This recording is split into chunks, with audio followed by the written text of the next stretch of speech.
Sir ಈಗಲಾದ್ರೂ ಹೇಳಂಗಿರಲಿಲ್ಲ, ನಿಮ್ಮ ಎಲ್ಲರೂ ಇನ್ನೂ ಹೋಗ್ಲಿಲ್ಲ ಅಂತ ಹೇಳಿ ಏನ್ರಿ ಮತ್ತೆಲ್ಲ ರಿಕ್ವೆಸ್ಟ್ ಮಾಡ್ಕೊಂಡ್ಮೇಲೆ ರಿಕ್ವೆಸ್ಟ್ ಮಾಡ್ಕೊಂಡ್ರೆ ಆಯ್ತು ಬಿಡ್ರಿ. ಅದೇ ಒಂದೇ ಮತ್ತೆ ಹೇಳಿದ್ದು ಏನ್ ಕಂಡೀಷನ್ ಎಲ್ಲರೂ ಒಮ್ಮೆ ಇರ್ಬೇಕ್ರಪ್ಪ ಅಂತ ಹೇಳಿ ನಾನು ಎಲ್ಲರೂ ಪರವಾಗಿ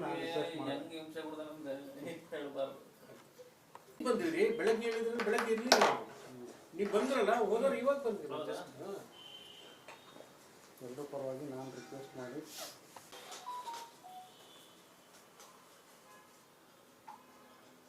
ಇನ್ನೊಂದು ವಾರ ಆಗುತ್ತೆ.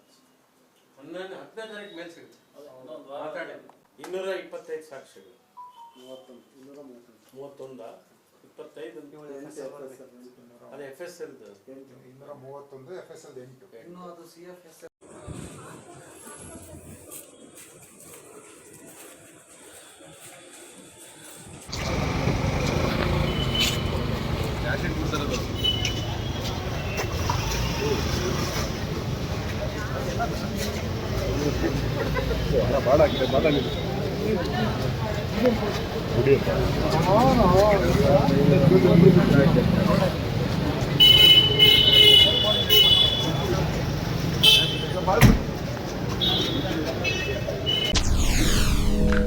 SSTV ಸಿನಿಮಾ ಜಗತ್ತಿನ ಕ್ಷಣ ಕ್ಷಣದ ಸುದ್ದಿಯೊಂದಿಗೆ.